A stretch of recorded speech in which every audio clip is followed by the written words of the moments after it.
All right. Welcome back, guys, to another episode. We're going to run you into this new week with the loners. No, I'm just kidding. What does that mean? We're going to run you... I was doing like a radio station. I've never heard like, that. you know, on the radio station, they're like, this is Jazzy Jeff running you into the new week. I've never heard of running you into. I don't know. I just made that up. Okay. All right. It's episode 135.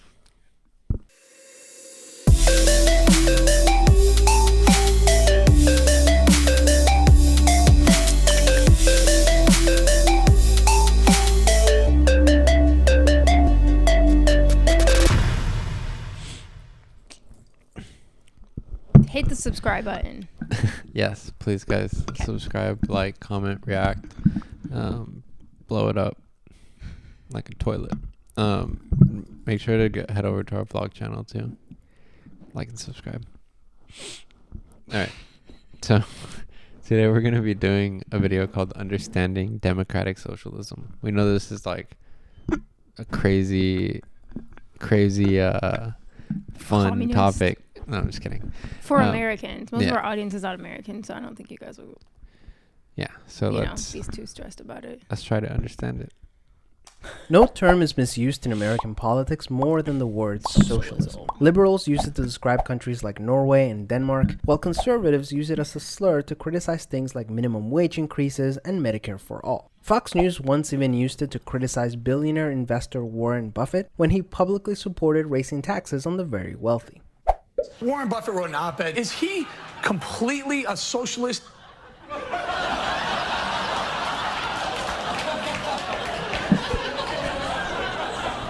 Is Warren Buffett a socialist? You really have no clue what socialism is, do you?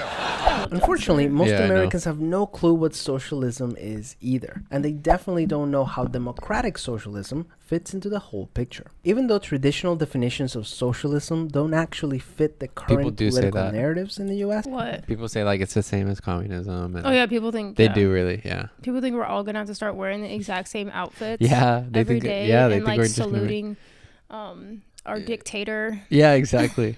It's wild. let's take a look at where these terms came from. Historically speaking, socialism was seen as somewhat of a halfway point between capitalism and communism. Under this spectrum, democratic socialism fits somewhere in between capitalism and socialism. And the policies that Bernie Sanders and AOC are proposing, things like Medicare for all and free college, would fall somewhere between capitalism and democratic socialism, an area that analysts typically call social democracy. So what do all these terms mean? Capitalism is all about letting the free market generate unlimited profits for corporations and individuals. The downside of capitalism is that when it's unregulated, it leads to things like child labor, contaminated air and water, and the concentration of wealth in the hands of very few.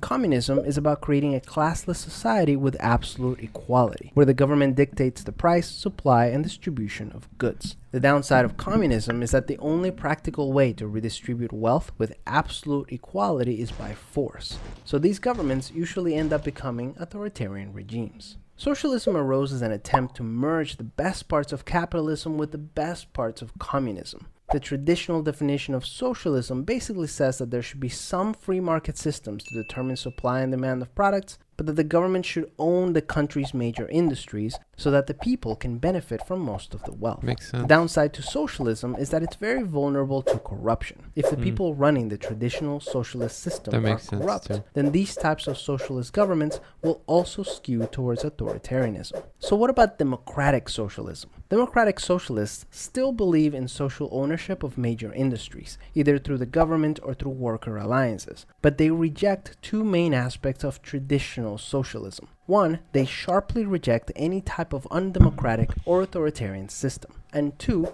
they reject the Soviet-style planned economies, where the government determined the price and supply of goods. There's a lot of debate about what exactly democratic socialism entails, but in essence, democratic socialists believe that workers should enjoy a larger share of the profits that they are helping to generate. They also believe that strong social safety nets are essential for the stability and long-term growth of society. Yeah. It's interesting to note that America's most famous self-described democratic socialist, Bernie Sanders, is opposed to the idea that the government should own the country's major industries, which in economic terms are called the means of production.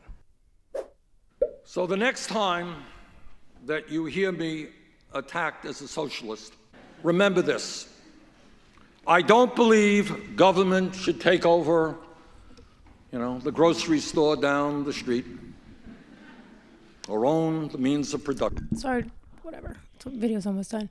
It's so bizarre that America just has done this amazing job of rebranding every fucking thing possible to seem to like fearmonger everyone. There's labels on everything. Well, yeah, because everyone's so afraid of change. And I don't think everyone, I definitely think it's the older generations that are so afraid of changing things because whatever we've been doing has gotten them this far, even though a lot of that includes exploiting people and it's only getting worse. Not just here, in other parts of the world. Like, to keep this machine oiled, we have to, it comes Continue at the to cost exploit, of other yeah. people's lives. And it's as not even things- just ours. As things get more expensive for everyone and them too, they have to up the exploitation. Right. And then, yeah, because they adjust. Yeah. And it's just like, well, what else can we get out of, Yeah. They also this look power? at downfall of people as opportunity. Like, they look at the tough situations of people as an opportunity to exploit them more. Well, yeah, because they leave everyone in this fear mindset that that our country's going to turn into like a dictatorship when that's so far from ever happening.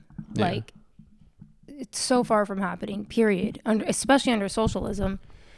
You're more likely to go from capitalism to a dictatorship than from socialism to that. Or even democratic socialism. Yeah. But anyway, I just think people hear like, my taxes, they're gonna increase my taxes. I don't know what accent that was. But I do believe that the middle class and the working families of this country who produce the wealth of this country deserve a decent standard of living and that their incomes should go up, not down.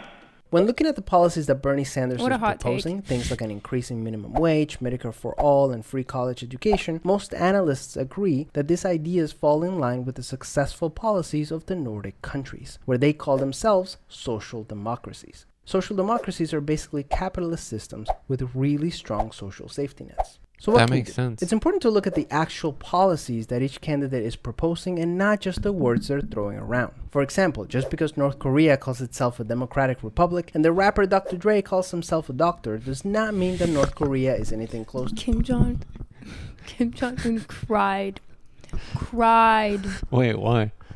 recently Really? because he was trying to convince the woman in North Korea to breed more. He needs more people. Really? Yeah. Didn't he like pride himself on never crying? I don't know. I saw a couple headlines. I didn't look that deep into it. I just thought it was funny. And whether it's true or not, that's fucking funny. A democracy, nor should you seek medical advice from Dr. Dre. Also, let's remember that most Dr. countries in the Dre. world have mixed economies, and Yeah. none of them fit neatly into one economic model. The word socialism has basically lost all practical meaning in political discourse, so it's ultimately up to us to determine what it means based on who is using it and the policies that they are supporting. Yeah. Right. Peace. Peace. I mean, that was a good, quick video. It makes sense. I'm a very visual person, so I appreciate The the visuals. the constant visuals. Well, yeah, because sometimes words are just not enough. You just need to. Yeah, because if Show a you just little have picture. if you have just one person talking into the camera, sometimes it's like, Well, yeah, but like even like where he put like on the spectrum where it would lie, I'm like, yeah, that's where like I would have thought, but I don't know. When you see it, it's like honestly, high school should have done that for me.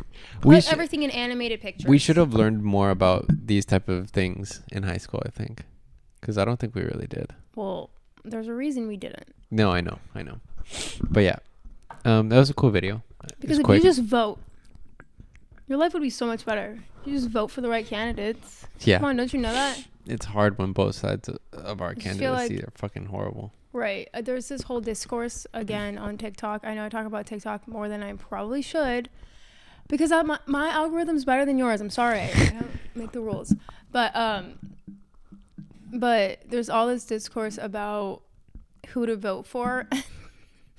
There's a lot of liberals on there fear-mongering others that are like, yeah, the Project 2025 or something like that. Listen, if you're not American, you probably didn't hear about this. It's like this conspiracy of like how I think that if we don't vote blue in this next election, that they're gonna like turn this country into like a dictatorship, and it's just fear-mongering once again, into getting people to keep voting blue and to just like take whatever crumbs we're handed. And it's like, I would rather vote for someone I know is not gonna fucking win at this point, as immature as that sounds, than to put like my vote into someone's hands that I know is not going to I honestly do what's best for us. Because in my opinion, red and blue are the same fucking coin, just different sides. They both get paid by the same people. They both do the same corrupt things. For the most part, they like, just talk. They just talk differently. That's the thing. They really know how to rally on each side to be like, that's what we're gonna do. And then when it comes time, it never gets done. Yeah, my hands are tied. Never gets done. I will say, Republicans, when they want to get something done, they fucking find a way. Democrats, on the other hand, their hands are always tied. Yeah. Sorry. It's just like... It is true. It really, like, I don't know. It's just... You can tell there's corruption within everything there. Like both parties together. Lobbyists, yeah, of course. Yeah. Money talks before anything else. But yeah, that was a cool, quick video. If you like it, like and subscribe, guys. All right. Also, jump over to our vlog channel, please. And subscribe to that one. We'll see you next time. Even though we haven't posted in a while. We will. Bye. Peace.